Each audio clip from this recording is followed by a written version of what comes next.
तो एक बार फिर से अपना स्वागत है अपना डीएलवी क्लासेस में। बहुत दिन से वीडियो नहीं आ रहा था, किसी काम के वजह से कहीं गए हुए थे, इसलिए थोड़ा सा विलम्ब हुआ। चलिए आज से स्टार्ट करने जा रहे हैं क्लास 10th का केमिस्ट्री का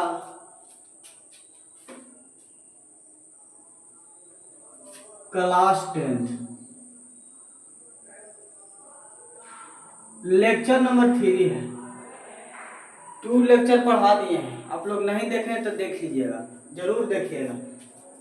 केमिस्ट्री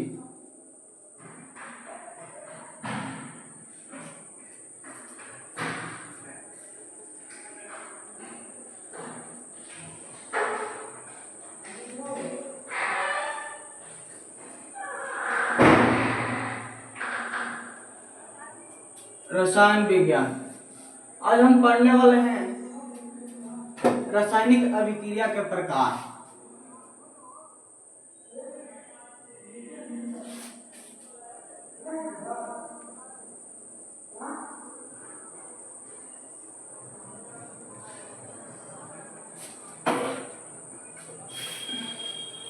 का चीज पढ़ने वाला है रासायनिक अभिक्रिया के प्रकार।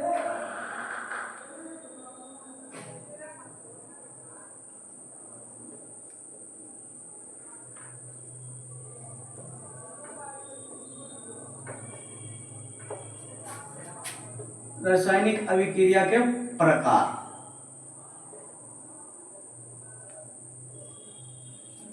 ऐसे तो प्रकार बहुत सारा होता है, लेकिन हम लोग पढ़ेंगे मेन जो एग्जाम में इंपॉर्टेंट है वही को देखेंगे। इसको इंग्लिश में कहते हैं टाइप्स ऑफ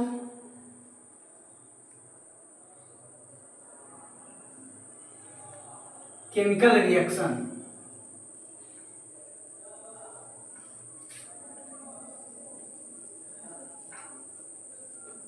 इसको क्या कहते हैं इंग्लिश में? Chemical reaction. तो देखते हैं सबसे पहले प्रकार क्या है हम लोग का। सबसे पहले आता है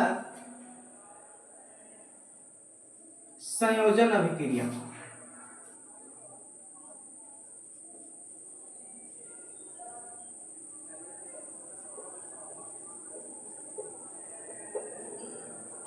संयोजन अभिक्रिया, संयोजन अभिक्रिया की योगात्मक अभिक्रिया भी कह सकते हैं।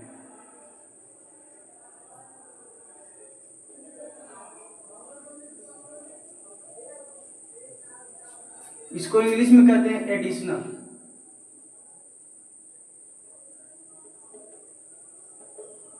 Additional reaction.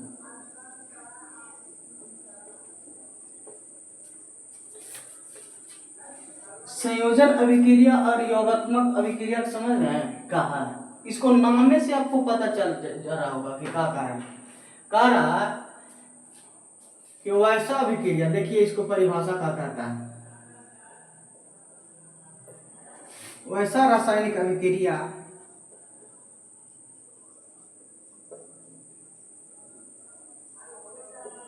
रासायनिक अभिक्रिया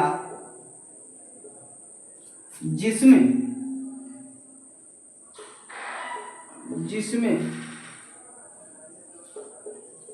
दो या दो से अधिक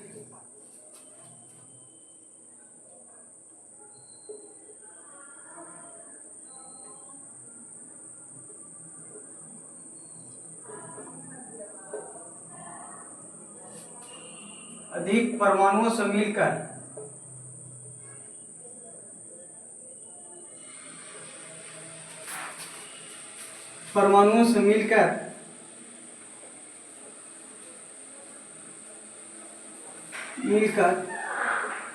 एक नया पदार्थ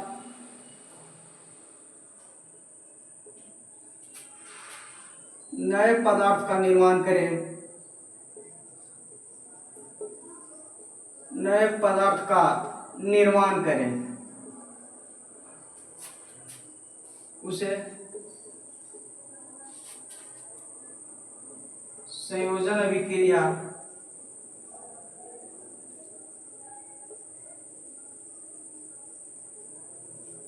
या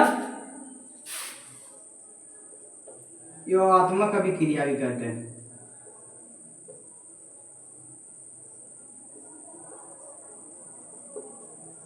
अभिक्रिया कहते हैं।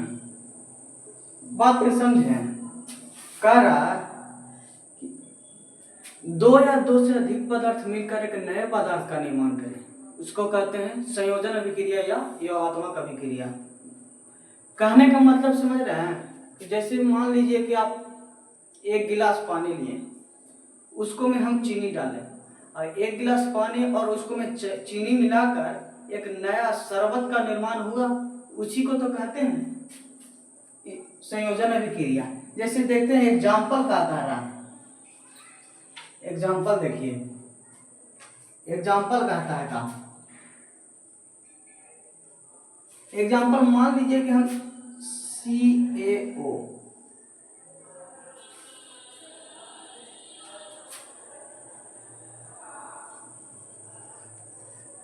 प्लस HOH कि जब हम अभिक्रिया कराएंगे तो क्या मिलेगा, CaOH के होल ट्वाइस प्लस उष्मा। इसको मतलब क्या होगा समझे, कह रहा कि कैल्शियम ऑक्साइड के जब हम हाइड्रोजन ऑक्साइड के साथ अभिक्रिया कराएंगे तो क्या मिलेगा, कैल्शियम डाइऑक्साइड मिलेगा, कैल्शियम हाइड्रोक्साइड मिलेगा, सॉरी कैल्शियम हाइड्रोक्साइड मिलेगा। तो कैल्शियम हाइड्रोक्साइड मिलेगा, देखते इसको नाम कुछ है कैल्शियम हाइड्रोक्साइड का, इसको देखिए, इसको कहते हैं कैल्शियम ऑक्साइड।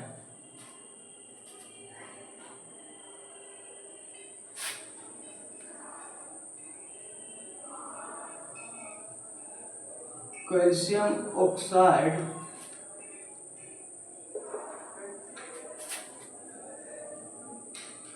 ऑक्साइड इसको तो जान ही रहे, इसको हम ऐसे भी H2 एक ऐसी लिखा हुआ है, H2 के दो बार, मतलब H इसको में भी दो बार, इसको में भी दो बार, इसको कहते हैं हम कैल्शियम हाइड्रोक्साइड। जब निर्माण करेंगे कैल्शियम ऑक्साइड को जब हाइड्रोजन के साथ अभिक्रिया कराएंगे तो कैल्शियम हमको मिलेगा, कैल्शियम हाइड्रोक्साइड मिलेगा।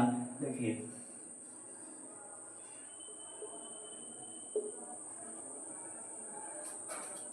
कैल्शियम हाइड्रोक्साइड,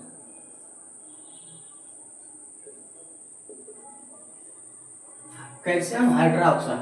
और ये जानते हैं क्यू का मतलब क्या होता है, क्यू का मतलब होता है उष्मा। इसको कह सकते हैं हम हिंदी में बिना बुझा हुआ चूना, बिना बुझा हुआ चूना भी कह सकते हैं, बुझा चूना। इसको तो जानते करते हैं, इसको क्या कहते हैं, जल कहते हैं। इसको हम कह सकते हैं का, इसको कह सकते हैं बुझा हुआ चूना, बुझा चूना, या चूना के पानी भी कह सकते हैं।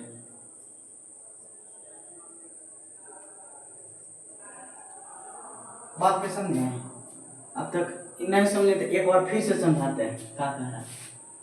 कह रहा है संयोजन अभिक्रिया या योगात्मक अभिक्रिया कहा कहते हैं, इसको कहते हैं एडिशनल रिएक्शन। कह रहा है कि वैसा अभिक्रिया जिसमें दो या दो से अधिक पदार्थ मिलकर एक नए पदार्थ का निर्माण करता है, उसी को उसको कहते हैं कुछ संयोजन अभिक्रिया या योगात्मक अभिक्रिया।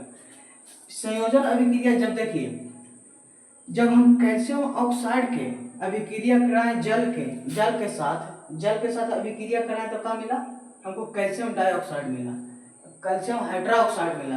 कैल्शियम हाइड्रोक्साइड मिला, उसको सब जब देखे होंगे आप गांव घर में, घर बताते देखे हैं, घर को पेंट करते हुए, जब चूना आप देखे होंगे तो चूना जब किसी चीज में बर्तन में डालते हैं तो गर्म हो जाता है, उसको साथ बर्तन भी गर्म हो जाता है, तो उसी के कारण तो उष्मा निकला ना, तो इसी के कारण उष्मा निकल रहा है, यानी चूना गर्म होता है, यानी बुझा हुआ चूना जब उसको अथी डालेंगे तो बुझ जाएगा, यानी आग लगाने के बाद तो फिर बुतेगा ना, उसी को कहते हैं बुता हुआ या चूना के पानी भी कर सकते हैं।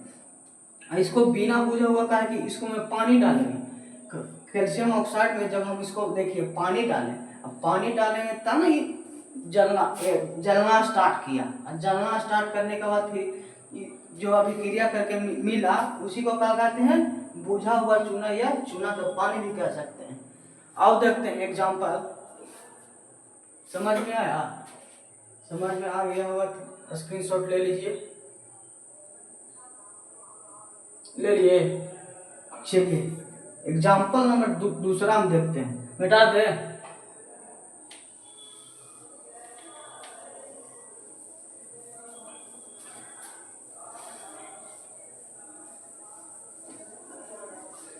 Example number 2।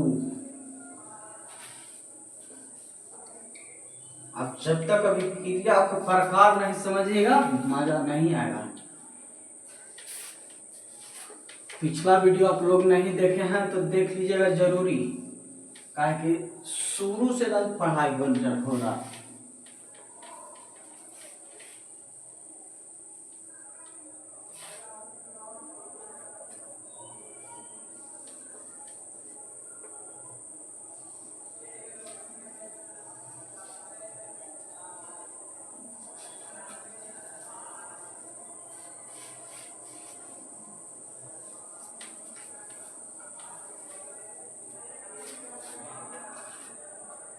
देखिए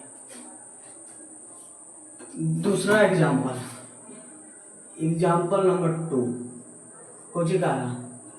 जब हम कार्बन को जब ऑक्सीजन के उपस्थिति में जलाएंगे तो क्या मिलेगा? कार्बन डाइऑक्साइड मिलेगा। इसको क्या कहते हैं? कार्बन कहते हैं।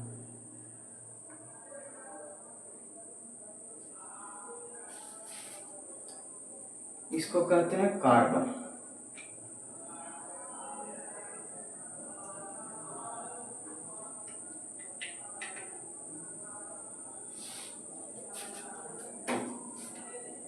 इसको कहते हैं कार्बन।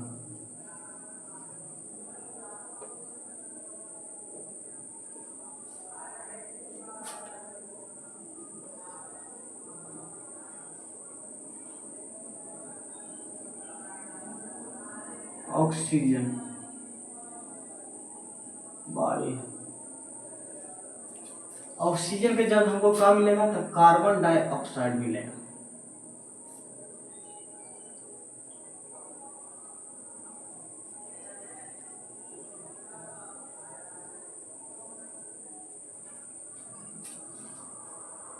कार्बन डाइऑक्साइड मिला।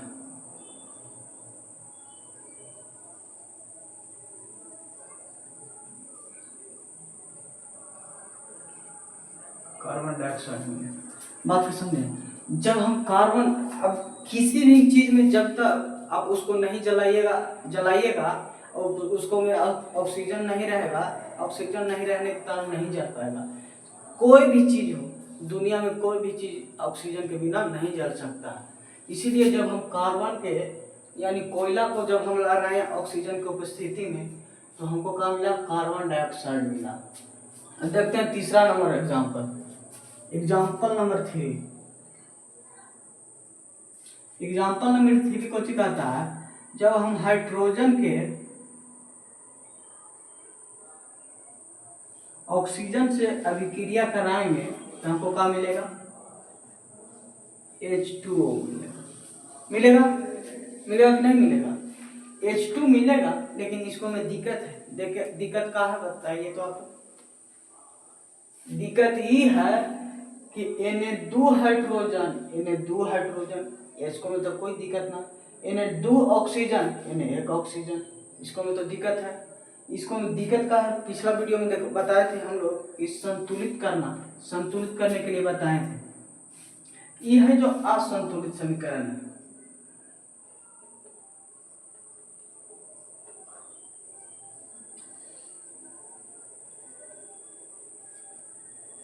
असंतुलित समीकरण। तो संतुलित करने के लिए तो हम तो क्या करेंगे? स्टेप बाय स्टेप चलते थे। आप लोग को पिछला वीडियो देखे होंगे तो पता होगा। स्टेप 1 जैसे है उससे पहले हम लिख देंगे। क्या कहना? जैसे है उससे पहले लिख देना। देखिए इन्हें जब हाइड्रोजन दूगो, ऑक्सीजन दूगो, हाइड्रोजन ऑक्सीजन दूगो, इन्हें हाइड्रोजन दूगो ऑक्सीजन लेंगे। जब हम हाइड्रोजन के दूगो करेंगे तो 2 से गुना होगा। 2 से गुना होगा कि नहीं होगा? होगा। तो लेकिन 2 से गुना करने के बाद देखिए कि हमको एक और दिक्कत हो गया। देखिए तो यानी हाइड्रोजन दूगो है, यानी हाइड्रोजन 4 हो गया। हो गया कि नहीं हो गया? हाइड्रोजन यानी 4 हो गया। तो अब हम क्या करेंगे? स्टेप 2 चलेंगे। स्टेप 2 यानी स्टेप 2 चलेंगे तो जैसे है उससे पहले आपको लिख लेना है। क्या करना है? जैसे है उससे पहले लिख लेना। जैसे है उससे पहले लिखने का मतलब 2H2O। अब हाइड्रोजन इन्हें 4 को, इन्हें ऑक्सीजन 2 को, ऑक्सीजन 2 इन्हें तो कोई दिक्कत नहीं, लेकिन हाइड्रोजन को हमको भी 4 को करना है तो इन्हें 2 से गुना करेंगे। 2 से गुना करने के कारण हो गया ना, देख लीजिए संतुलित हो गया। यानी हाइड्रोजन 4 को, हाइड्रोजन 4 को, ऑक्सीजन 2 को, ऑक्सीजन 2 को, कोई दिक्कत? तो ये संतुलित समीकरण हो गया।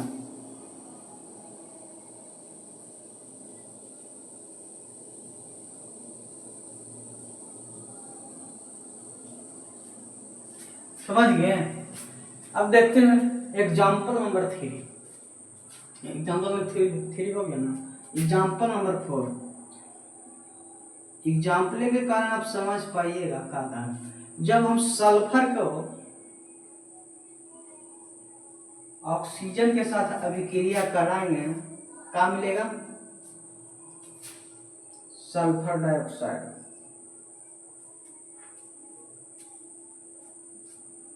क्या मिलेगा? Sulphur dioxide. इसको क्या कहते हैं? सल्फर। आप लोग 1 से 20 तक परमाणु संख्या याद है? संकेत का नाम नहीं याद है तो याद कर लीजिएगा जरूरी। इसको क्या कहते हैं? सल्फर। इसको तो जानवे करते हैं, ऑक्सीजन कहते हैं।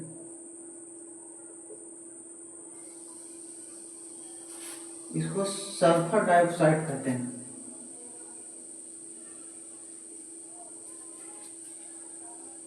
Sulphur dioxide.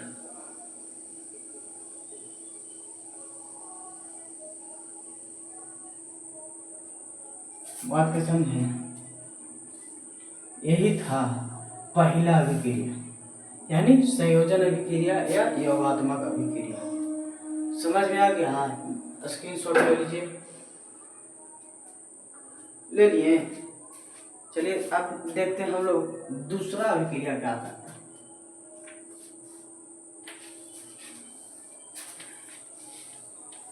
दूसरा अभिक्रिया क्या था? विस्थापन अभिक्रिया या प्रतिस्थापन अभिक्रिया।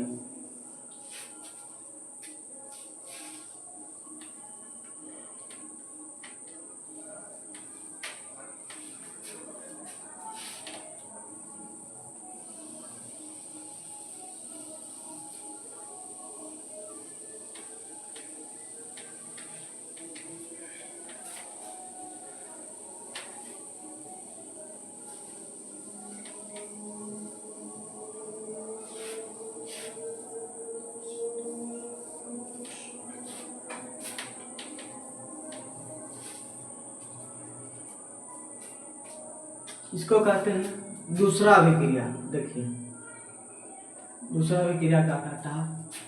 विस्थापन अभिक्रिया।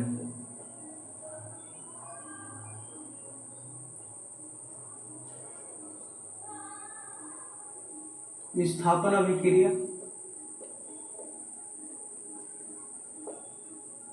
क्रिया या प्रतिस्थापन अभिक्रिया।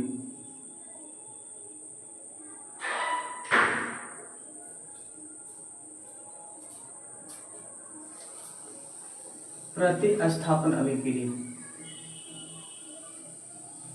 इसको इंग्लिश में कहते हैं सब्स्टिट्यूशन रिएक्शन।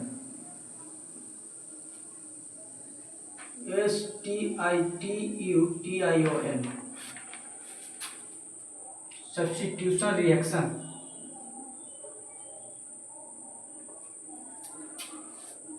इसको देख के समझ में आ रहा है क्या कह रहा है?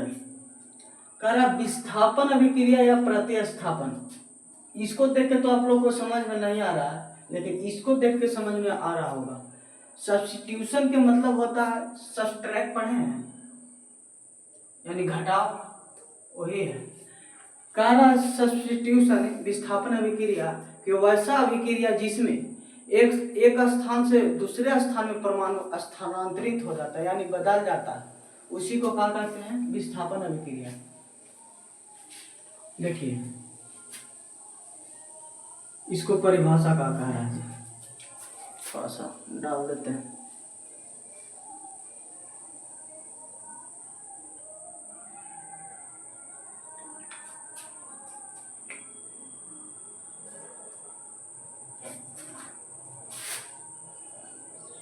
इन अभिक्रियाओं में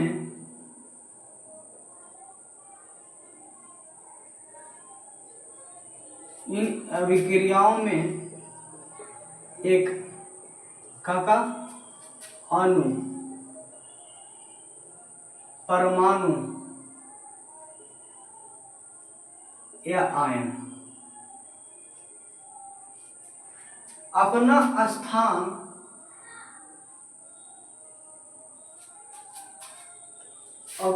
स्थान छोड़ देते हैं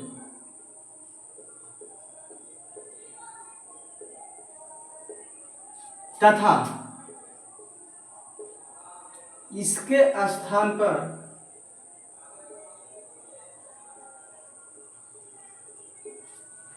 कोई दूसरा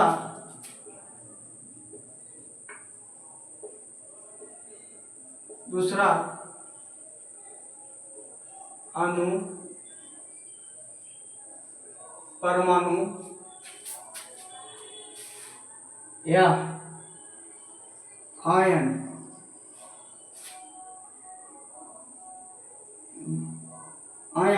स्थान ग्रहण कर लेता है।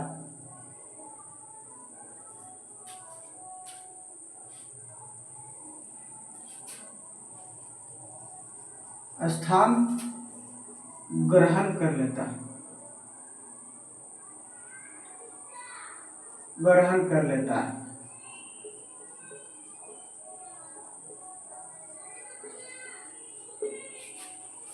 बात समझ नहीं क्या कहा जाए? कह रहा कि जो पहले से जो परमाणु था ना, जो अपना स्थान छोड़ देता है। क्यों छोड़ देता है? क्योंकि उसमें नया परमाणु आ जाता है। जैसे इसको समझने के लिए आप समझिएगा कि आपको घर में कोई फैमिली के लोग आए, उसको आप छोटे आदमी हैं, चाहे मान लीजिए कि आपको घर से काम करके पापा आए, आप कुर्सी पर बैठे हुए हैं। अब बाड़ा के सामने तो आप तो कुर्सी पर ना बैठ सकते हैं, आप नहीं बैठ सकते तो कुर्सी को आप छोड़िएगा और उस स्थान पर आपको पापा बैठेंगे, तो उसी को तो कहता है कि अपना स्थान या अणु, परमाणु या आयन स्थान को छोड़ देता है। इसके स्थान पर कोई दूसरे अणु, परमाणु, कोई माने दूसरा आदमी बैठे उस कुर्सी पर, उसी को कहते हैं विस्थापन अभिक्रिया या प्रतिस्थापन अभिक्रिया। बात के साथ एग्जाम्पल के तहत आप देखिएगा क्या कहना। देखिए एग्जाम्पल नंबर 1 क्या कह रहा है? जब CuSO4 के साथ हम अभिक्रिया कराएंगे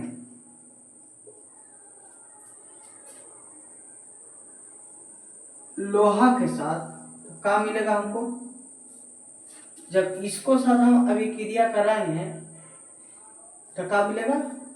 देखिए लोहा होता है जो तांबा से अधिक क्रियाशील होता है, यानी अधिक ज्यादा क्रिया करता है। इसको तांबा, इसको पानी में छोड़िएगा तो इसको में जान नहीं लगेगा, लेकिन इसको में जल्दी जान लग जाएगा। का अधिक क्रियाशील करने के कारण ये क्या कहेगा कि तुम बाबू यहाँ से हटो। यहाँ पर ये बड़ा आदमी है, अधिक क्रियाशील कर रहा, तो अधिक बड़ा आदमी है, तो बड़ा आदमी कहाँ चल जाएगा? यहाँ पे आके बैठ जाएगा। तो क्या मिलेगा?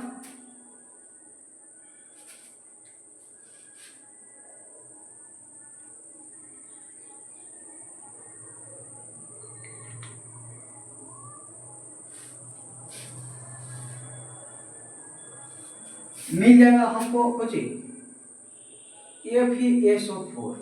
FeSO4 तो मिल गया हमको, यहाँ पे बैठ गया। अब लेकिन जब हमको कॉपर है, जो कहाँ चल जाएगा? यहाँ चल जाएगा, मिल जाएगा। ये बेचारा आगे हट गया भाई, कहाँ करें जाए इसको। जो अब इसको समझ में आया क्या कह रहा है? जब कह रहा है कि लोहा यानी Fe है जो Cu से अधिक क्रियाशील है, अधिक क्रियाशील के मतलब उस ज्यादा क्रियाशील है, समझ रहे हैं ना? उसी के कारण ये कह रहा है कि हमको जगह से हटो बाबू, हम ये स्थान पर लेंगे। और ये कह रहा है कि हम नहीं हटेंगे, लेकिन बेचारा ये छोटा हो रहा है के कारण ये कह रहा है कि ठीक है बैठिए, हम उठ जाते हैं। या इसको हम हिंदी में कौन कहते हैं? Copper sulphate.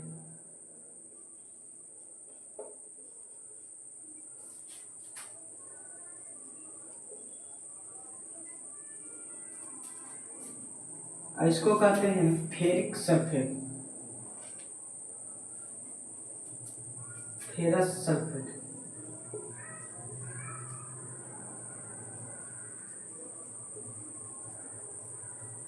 इसको तो जानवे करते हैं, फेरस कहते हैं। इसको आयरन भी कर सकते हैं यानी लोहा। इसको कॉपर, कॉपर या तांबा भी कह सकते हैं, कोई दिक्कत वाला बात नहीं। बात को समझ गए ना? कह रहा है विस्थापन विक्रिया या प्रतिस्थापन विक्रिया कि एक स्थान से दूसरे स्थान, मतलब एक स्थान से हटाकर दूसरे स्थान पर चल जा, उसी को क्या कहते हैं? विस्थापन अभिक्रिया। अब देखते हैं हम लोग एग्जाम्पल नंबर 2।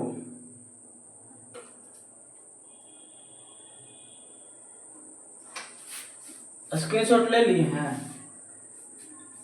ले लिए होंगे तो ले लीजिए, नहीं लिए होंगे तो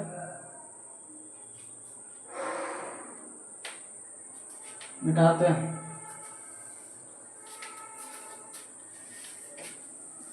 हम लोग का स्पीड इसलिए कम रखे हुए हैं कि आप लोग को समझ में पूरी तरह से आए। कहा कि आपको नोट्स भी बनाना बहुत जरूरी है। आप लोग नोट्स बनाते चलिएगा, नोट्स नहीं बनाइएगा आगे एग्जाम घड़ी बहुत दिक्कत होगा। एग्जाम नज़दीक आने पर बहुत दिक्कत होगा, बहुत ज़्यादा। इसीलिए नोट्स बनाना बहुत ज़रूरी है।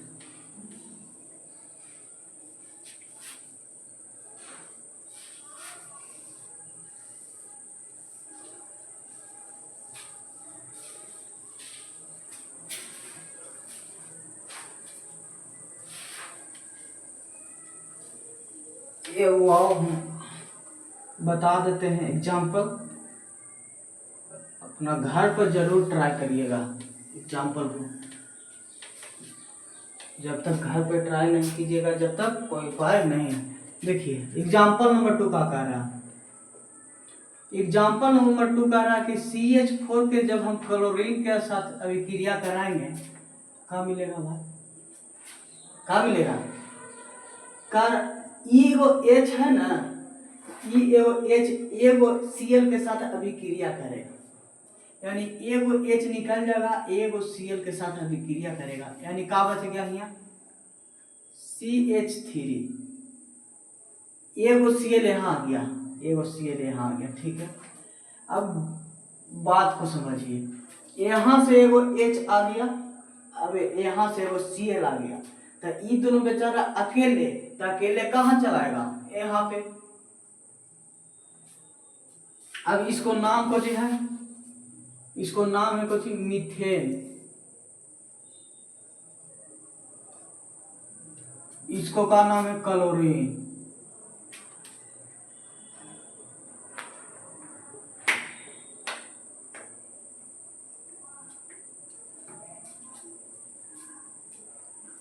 इसको नाम है मिथाइल क्लोराइड।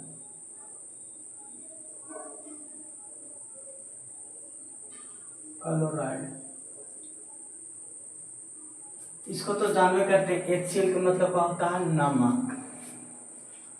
या हाइड्रोजन क्लोराइड, क्लोरीन भी लिख सकते हैं, हाइड्रोजन क्लोराइड लिख दें, लिख लीजिएगा, कोई दिक्कत बात नहीं। समझ में आया?